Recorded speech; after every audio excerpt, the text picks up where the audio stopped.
Bom, pessoal, boa tarde. Meu nome é Leuson e hoje vou apresentar a pesquisa que eu realizei durante o meu doutorado sobre a orientação do professor Paulo Borba, com a orientação do professor Thorsten Berger. Inicialmente, gostaria de cumprimentar a banca mais uma vez, porque aceita o nosso convite, e cumprimentar também meus amigos e colegas que estão assistindo essa defesa de maneira remota. Bom, durante o desenvolvimento colaborativo de software, é esperado que diferentes atividades sejam realizadas por diferentes desenvolvedores simultaneamente.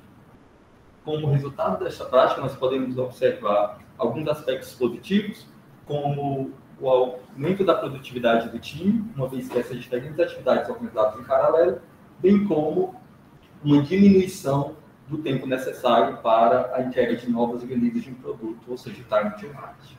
Entretanto, nós também podemos observar alguns aspectos negativos, como a redução da produtividade do time, considerando que essas diferentes atividades precisaram ser integradas em algum momento e durante essas integrações de contribuições, conflitos podem ocorrer, levando o desenvolvedor a parar o seu trabalho, resolver esse conflito para que o processo de integração possa ser continuado. Nesse sentido, considere esse cenário de mesh, onde nós temos uma classe definida TreeBuilder e um método Builder, e que durante a contribuição de um desenvolvedor left, ele decide adicionar um novo método chamado getBuilderMessage. Em paralelo, o outro desenvolvedor, chamado right, decide adicionar também um novo método, desta vez retornando um inteiro, chamado getBuilderID. Apesar do objetivo dessas atividades serem diferentes, a tentativa de integrar essas duas contribuições é falha, uma vez que conflitos de merge ocorrem, considerando que as mudanças são feitas em linhas consecutivas. Isso é o que se caracteriza como conflitos de merge. Nesse momento, o desenvolvedor precisa parar o seu trabalho e resolver o conflito.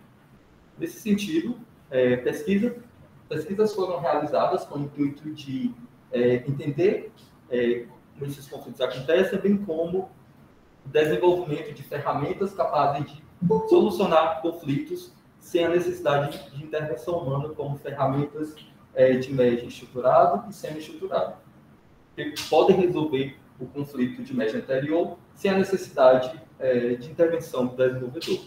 Entretanto, nem todos os tipos de conflitos podem ser solucionados por estas ferramentas.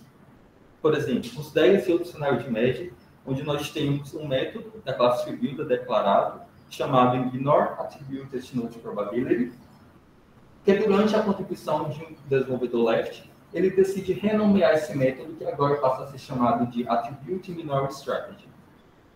Em paralelo, um outro desenvolvedor, chamado right, decide adicionar uma nova classe ao projeto e dentro do escopo do método getOptimizer, adiciona uma referência ao método previamente renomeado. A tentativa de integração dessas duas contribuições ocorre sem a ocorrência de conflitos de merge, uma vez que as contribuições são feitas em classes diferentes. Entretanto, a tentativa de buildar, de código é fácil, uma vez que a classe static builder apresenta uma chamada ao método Ignore Attributed Node Probability, que não pode ser encontrada na classe TreeBuilder. É isso que nós entendemos como um conflito de build. Ou seja, as contribuições dos parents, quando integradas, levam à tentativa falha de criar o executável do projeto. Nesse sentido, pesquisas foram realizadas a fim de entender a frequência com que esses conflitos de build acontecem, como, por exemplo, trabalho de Casa e SAR, onde eles verificam que conflitos de build e de teste juntos acontecem em 33% dos cenários analisados. No mesmo sentido, Brum e colegas reportam que conflitos de build acontecem entre 2% e 15% dos cenários de merge dos projetos analisados. E, por fim, o trabalho de Sang vai um pouco além de verificar a frequência com que esses conflitos de build acontecem, onde eles investigam causas superficiais relacionadas à ocorrência de conflitos de build para o projeto C++. Entretanto, apesar dos avanços que esses trabalhos realizam, eles não focam de maneira profunda no que diz respeito às causas desses conflitos, bem como os padrões de resolução adotado por desenvolvedores.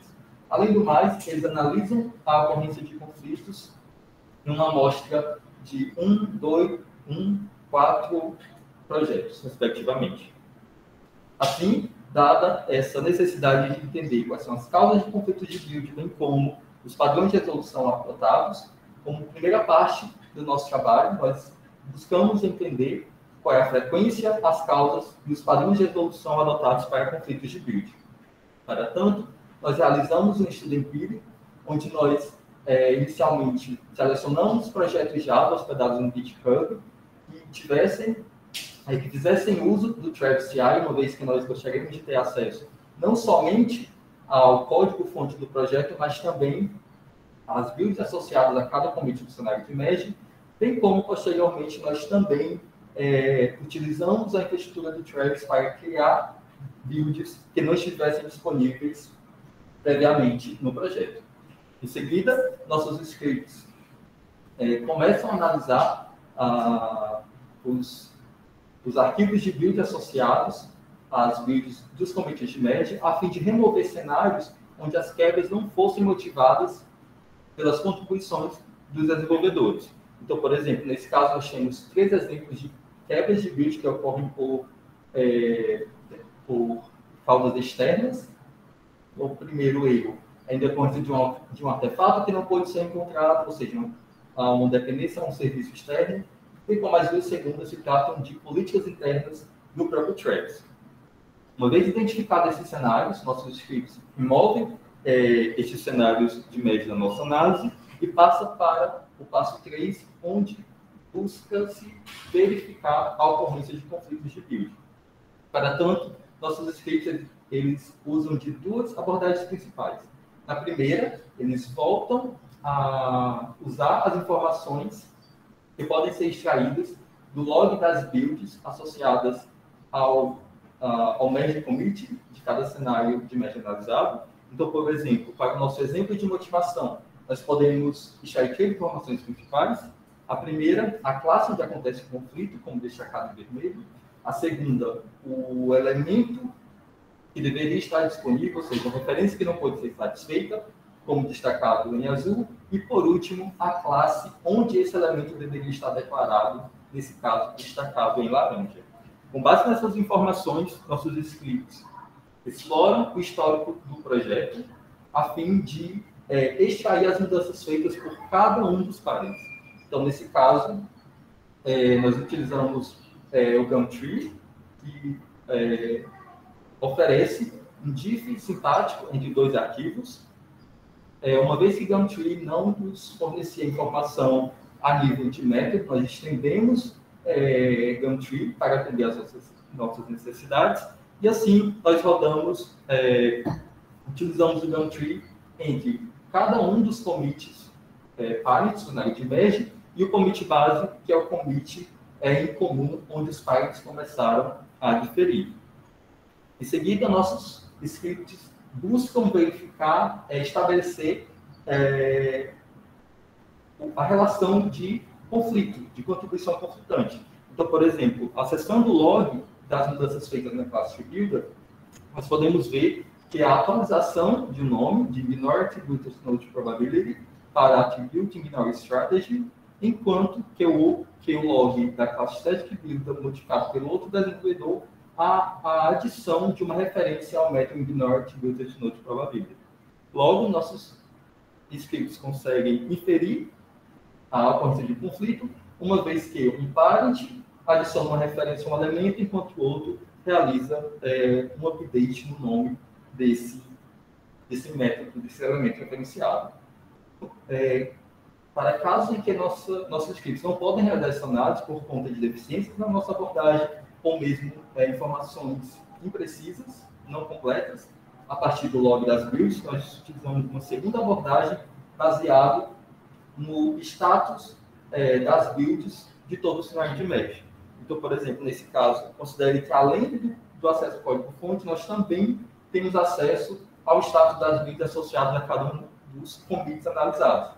Então, nesse caso, nós temos um commit C2, a build B2, que indica que o código-fonte era compilável, passava nos testes, Bem como no commit C3, nós temos a build B3, onde o código é compilável, mas havia falha nos testes. Enquanto que no commit C4, há um estado de quebra já no processo de compilação.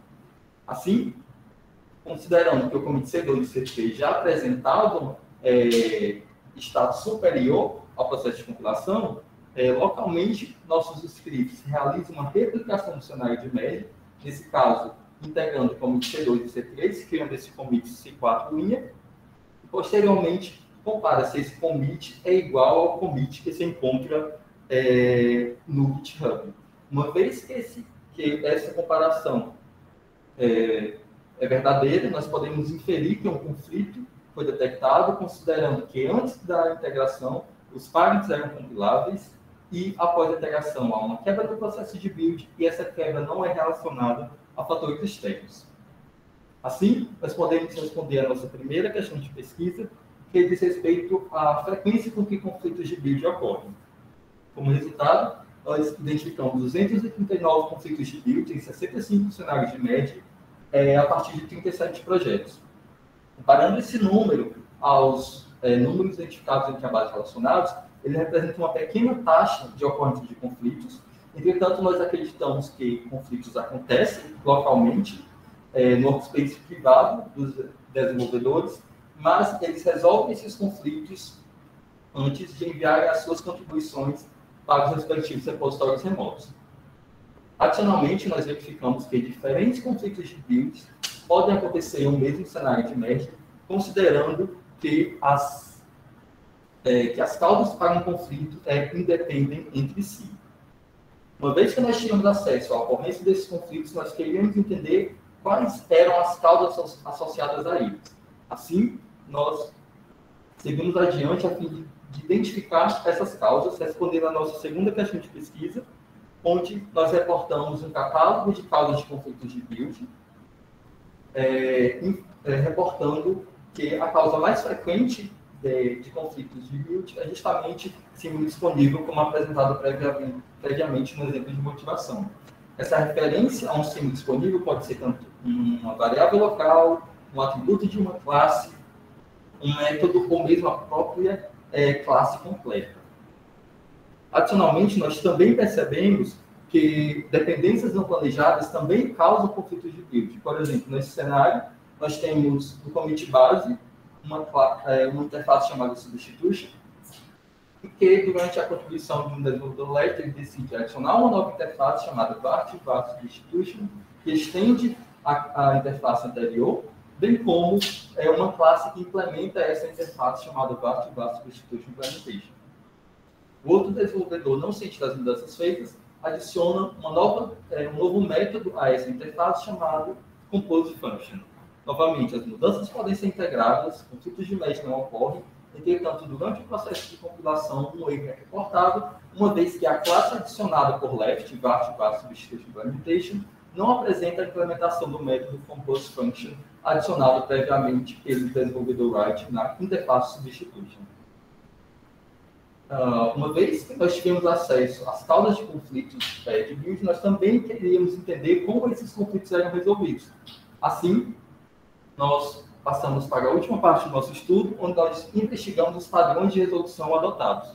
Para tanto, nós voltamos novamente ao histórico do projeto e nossos scripts buscam encontrar o primeiro commit que apresenta status superior ao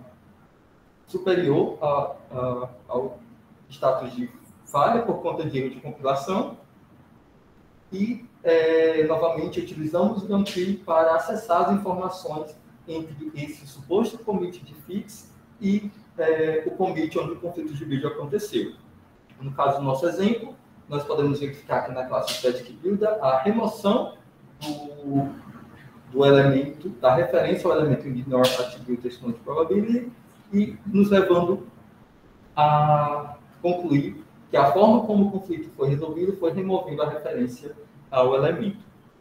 Como resultado, nós reportamos um catálogo de conflito, um catálogo de padrões de resolução para conflitos de build, onde observamos que, na maioria dos casos, os desenvolvedores optam por adaptar o projeto ao seu novo estado, ou seja, se um método for renomeado ou sofreu uma mudança na sua assinatura, os desenvolvedores preferem adaptar o projeto a esse novo estado, ao invés de, por exemplo, reintroduzir o método com assinatura antiga. Sobre quem realiza esses fixes, nós percebemos que, na maioria dos casos, são autores de commits que também são autores envolvidos no cenário de merge. Isso é um padrão que nós observamos em 137 de 148 fixes analisados.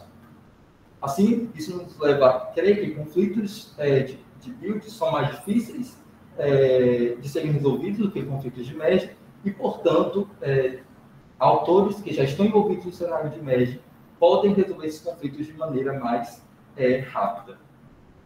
Como resultado desses catálogos de causa e de padrões de resolução, nós apresentamos uma ferramenta de reparo automático onde para um determinado conflito, a ferramenta é capaz de aplicar mudanças sem a necessidade de intervenção do desenvolvedor. Nesse caso, ela iria atualizar o nome do elemento, passando a usar o seu novo nome, e, ao menos no que diz respeito a esse aspecto, o sistema poderia ser novamente compilado. Adicionalmente, nós observamos também que quebras de build ocorrem em decorrência de mudanças feitas durante o próprio cenário de merge, que são chamadas post-integration chains, que são feitas pelo integrador. Essas mudanças elas são motivadas para resolver conflitos de merge que ocorrem no cenário de merge, ou mesmo a adição de novas features quando conflitos de merge não ocorrem. Como resultado, nós reportamos também um catálogo de causas de quebras de build em decorrência de post-integration chains, onde, assim como nossos resultados para conflitos de build, a causa mais recorrente também foi semi-disponível, com mais de 83% dos casos.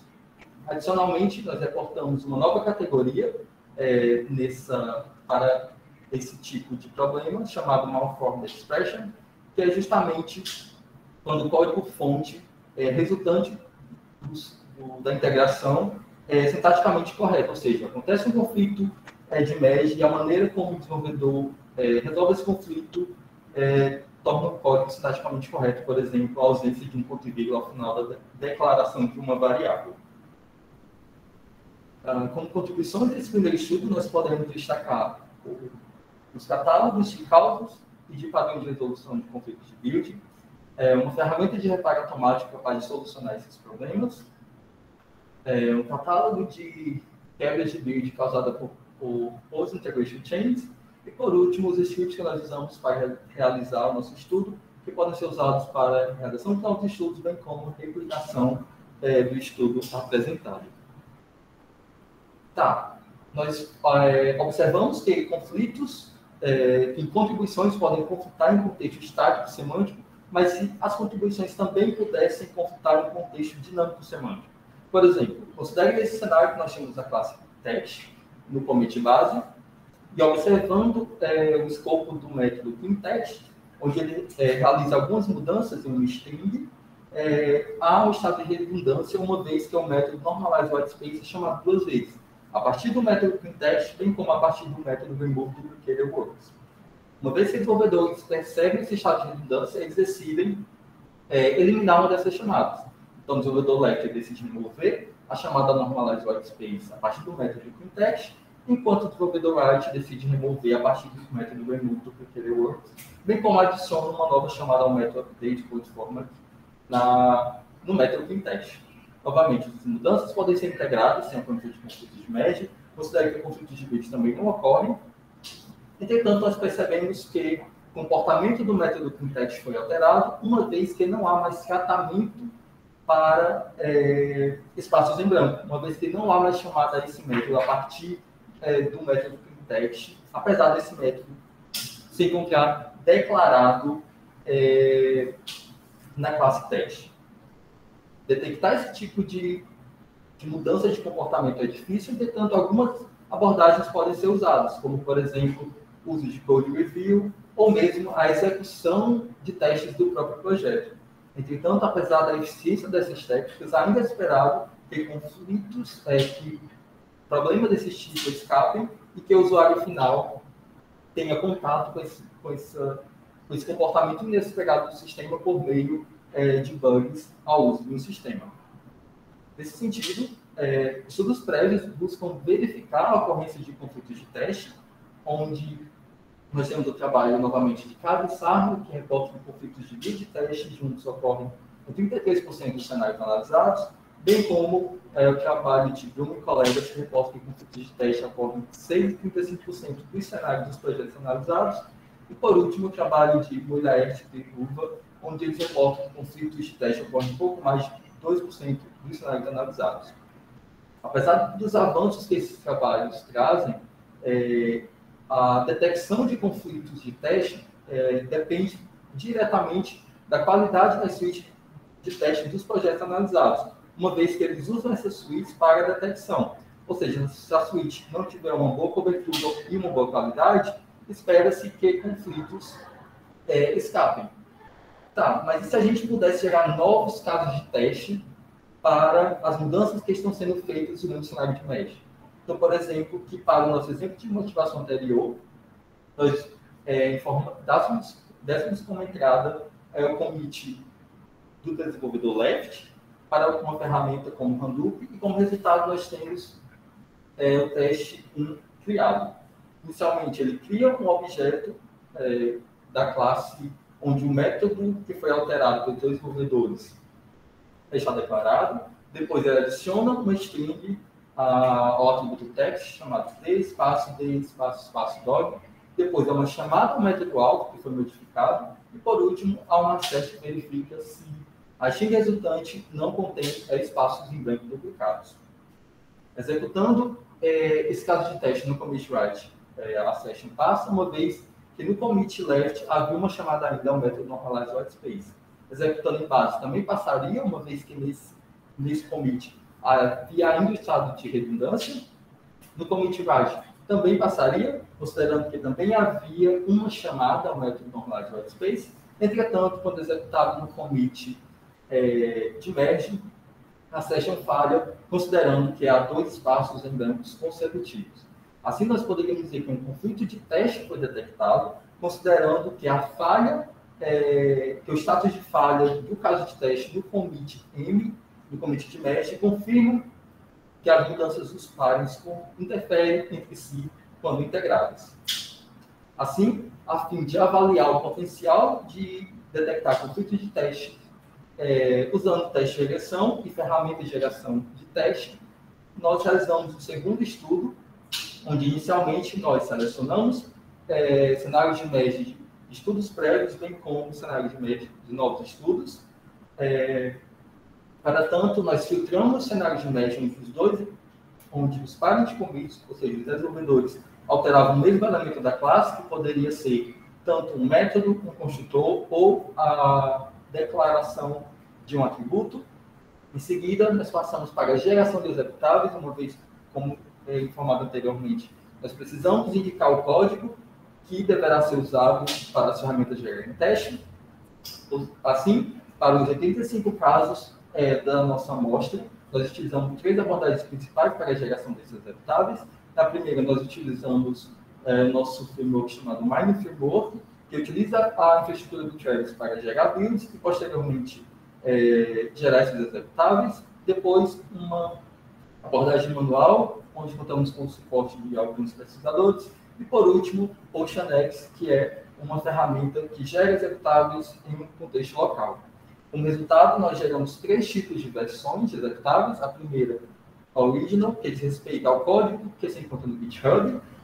Depois, executáveis com testability transformations, que são mudanças feitas diretamente ao código original, a fim de aumentar a testabilidade do código em análise. E, por último, para uma subamostra de 20 casos da nossa amostra, além das testability transformations, nós também adicionamos objetos serializados e demos comentário para as ferramentas, uma vez que elas poderiam usar esses objetos já durante o processo de geração das suítes. Em seguida, nós chamamos as ferramentas de geração de teste. Nós utilizamos as ferramentas EvoSwitch diferencial, EvoSwitch, Hadoop, uma versão modificada de Hadoop implementada por nós. Uma vez que nós mudamos Hadoop, as mudanças se comportam em duas características principais. A primeira é relacionada à tentativa de maximizar o número de chamadas ao método alvo, que foi modificado pelos desenvolvedores, bem como a tentativa de maximizar o número de chamadas de criação de objetos que são usados pelo método alvo. Assim, nós esperamos que o aumento de chamadas ao método alvo, bem como dada a diversidade de objetos gerados, as chances de detecção de conflitos aumentassem. Em seguida, nós passamos para a última parte do estudo, onde a geração das suítes, bem como a sua execução. Então, para cada executável gerado previamente, nós chamamos as ferramentas e, dando como entrada os executáveis associados ao conjunto de left e de right. Como resultado, uma suíte era gerada para cada executável. Em seguida, cada suíte gerada era executada 3 vezes, em todos os commits que faziam parte do cenário de média, ou seja, a suíte gerada para o commit left, no caso, left test suite, ela era executada 3 vezes, em base, left, right, mesh, com uma tentativa de remover eventuais ruídos dos nossos resultados em decorrência de flake tests. Em seguida, nossos scripts baseados em heurísticas verificam a ocorrência de conflitos semânticos, bem como o reporte de outras métricas. No que diz respeito à detecção de conflitos, nós utilizamos 4 critérios. Os primeiros 2 critérios dizem respeito ao comportamento de um teste em um parent e no commit base mesh, ou seja, usa apenas metade do diamante do cenário de mesh. Então, nesse caso, um caso de teste que passava no commit left e quebrava em base e no mesh, ou o contrário. E os últimos 2 conflitos no que diz respeito ao comportamento de um método envolvendo todo o diamante do cenário de mesh. Então, por exemplo, um caso de teste que passasse em base, left, right, e quebrasse no mesh, ou o contrário. Assim, nós podemos responder à nossa primeira questão de pesquisa, que diz respeito sobre o potencial de detecção de conflitos de teste usando testes de regressão. Das 75 mudanças que compõem o cenário de mesh, 28 apresentam conflitos semânticos baseados na nossa análise manual e no nosso conceito de interferência localmente observável, sendo que 9 destes casos foram detectados pelas ferramentas. Vale ressaltar que todos os conflitos detectados foram baseados em um critério, dentre os 4 apresentados previamente. No que diz respeito à cobertura das ferramentas, o switch diferencial e o switch são as ferramentas com mais sucesso, onde uma ferramenta baseada nessas 2 ferramentas seria capaz de detectar todos os conflitos reportados em nosso estudo. E, por último, nós observamos também que as testability transformations beneficiam a detecção de conflitos, uma vez que, após o uso destas informações, novos conflitos foram detectados. Um exemplo de conflito de teste reportado acontece nesse método ADD Connection, onde ele é responsável por adicionar e remover conexões a um objeto público. Durante a contribuição do desenvolvedor Left, ele altera a inicialização da variável local retrieve, que antes era 0 e agora há uma chamada a um método externo, enquanto o write adiciona uma nova condição a um if previamente declarado no método ADD Connection. Em seguida, essas mudanças são integradas, nenhum conflito de mesh ocorre.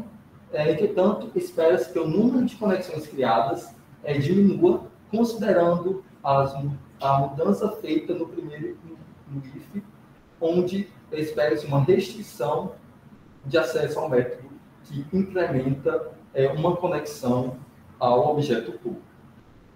Relacionado ao teste que detecta essa mudança de comportamento, inicialmente ele cria um objeto da classe onde o método encontra-se declarado, depois é uma chamada a esse método e, por último, a SESC que verifica o número total de conexões criadas para o objeto público. Executando esse caso de teste no commit write que foi usado por EvoSwitch, ele passa, considerando que o método teve o mesmo comportamento durante a geração dos testes. Executando no commit base, ele falha, uma vez que no commit base não tinha a nova condição, e, portanto, o método get foi executado mais vezes. E executando no commit merge ao status de falha, uma vez que havia a presença da condição adicionada por write, mas também a mudança feita por left na inicialização da variável local retrieve. Nossos resultados implicam que resultados prévios que nós obtivemos no estudo prévio são replicáveis, considerando que nesse estudo prévio nós também detectamos conflitos, e todos esses conflitos foram detectados no nosso estudo atual. Vale salientar que nós usamos as mesmas testability transformations, mas diferentes budgets, ou seja, nós temos mais tempo para as ferramentas, e no que diz respeito à ferramenta que detectou mais casos nessa subamostra de conflitos, EvoSwitch se manteve como uma ferramenta com melhor potencial de detecção. No que diz respeito aos 19 casos que não foram detectados pelas ferramentas, ou seja, falsos negativos, nós observamos que eles ocorrem devido a deficiências que são enfrentadas pelas ferramentas de geração de teste. Entretanto, alguns falsos negativos poderiam ser resolvidos com pequenas mudanças nos casos de testes gerados. Entretanto, para outros casos, dada a complexidade dos objetos envolvidos e requeridos pelo método-alvo, bem como o estado de infecção não era propagado, a detecção se tornaria mais desafiadora. No que diz respeito aos casos que não ocorriam conflitos semânticos, as ferramentas reportaram 4 falsos positivos, e esses falsos positivos ocorrem devido a deficiências na nossa abordagem.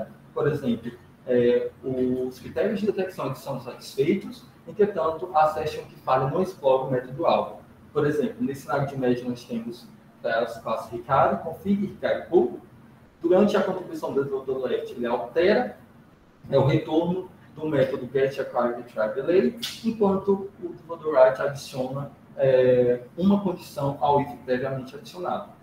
Quando elas são integradas, e por consequente, o teste criado pelas ferramentas de geração de teste, eles exploram essas mudanças, apesar da segunda session que quebra na base ser válida, explorar as mudanças feitas pelos desenvolvedores, a session que falha no commit merge diz respeito apenas à mudança feita pelo commit left, portanto, nós não podemos estabelecer uma ideia de contribuições conflitantes nesse sentido. Por fim, os últimos 53 casos que não apresentavam conflitos, as ferramentas de geração de testes reportaram elas como não tendo conflitos, ou seja, true negativos. Como resultado, nós apresentamos e implementamos uma ferramenta de mesh semântico baseado em testes de regressão, chamada SEM, baseado nos números e na precisão dessa ferramenta. Nós esperamos que, na maioria das vezes, o desenvolvedor seria alertado sobre situações que, de fato, representem conflitos. Um trabalho relacionado, que também utiliza essa ideia de detecção de conflitos usando teste de regressão, é o trabalho de Castanho, onde ele apresenta a ferramenta Zero, onde eles também apresentam índices de detecção similares aos nossos. Entretanto, o autor não discute falsos positivos nem falsos negativos em seu estudo. Outra abordagem seria utilizando análise estática, como o trabalho de Barros Filho, onde ele reporta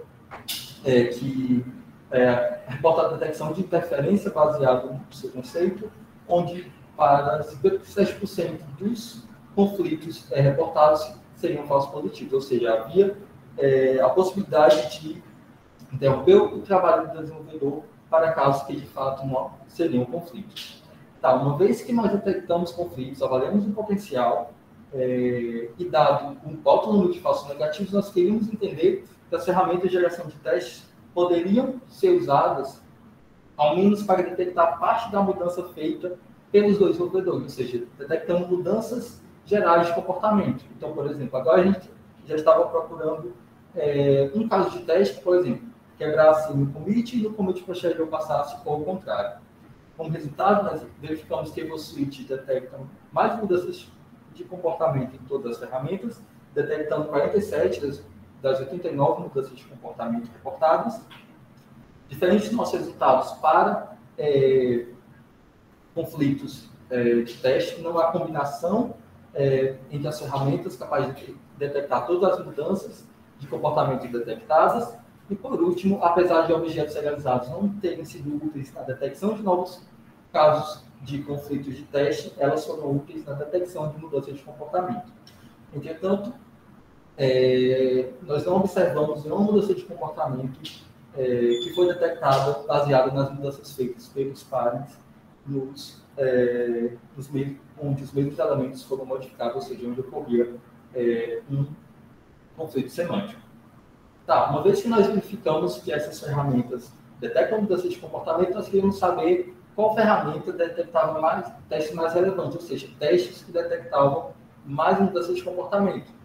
O nosso intuito com isso era verificar, por exemplo, se quanto mais testes fossem gerados, maior a chance de detectar múltiplas mudanças de comportamento.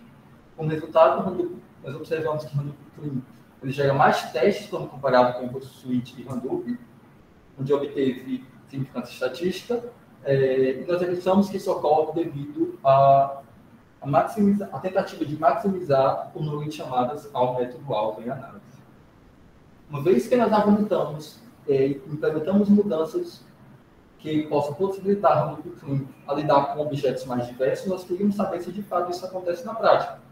Uma vez que há essa tentativa de maximizar o número de chamadas aos objetos que são usados pelo método-alvo. Como resultado, nós observamos que o Hadoop lida com mais objetos diversos quando comparado com o Hadoop, entretanto, não trata-se de não apresenta significância estatística.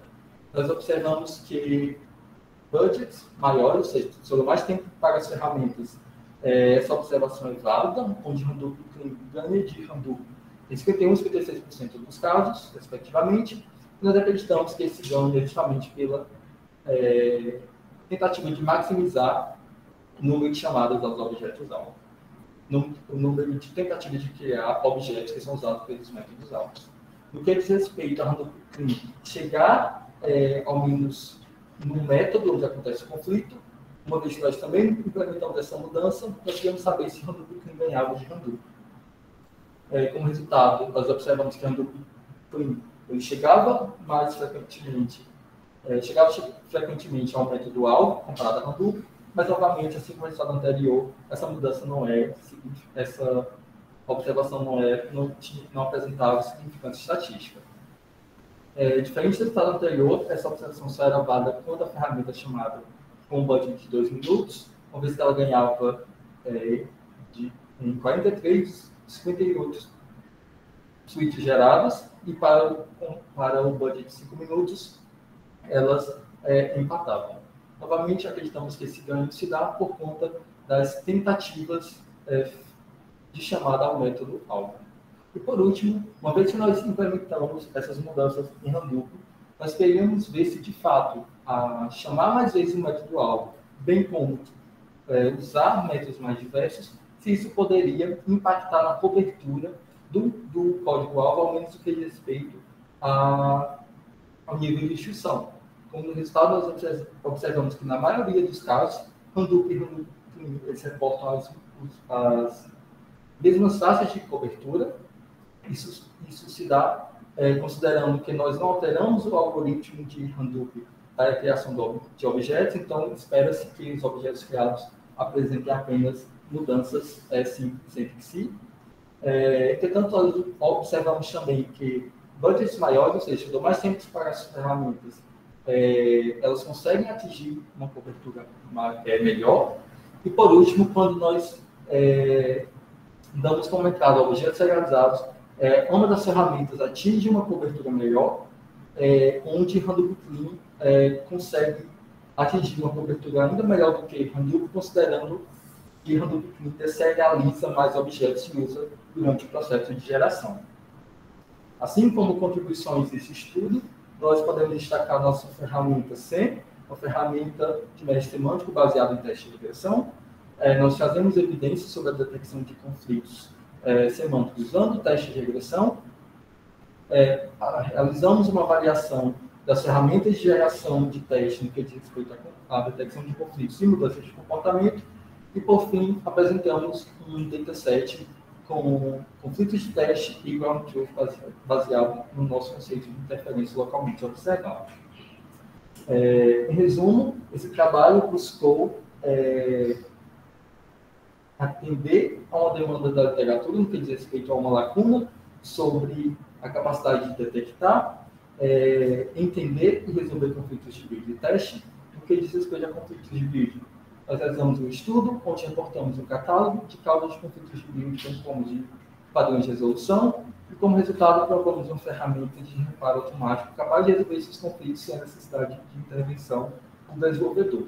Sobre conflitos de teste, nós avaliamos o potencial de detecção de conflitos usando o teste de regressão e ferramentas de geração de teste, e como resultado apresentamos uma ferramenta de mestre semântico capaz de detectar esses conflitos baseado em algumas heurísticas que nós usamos para a detecção de conflitos.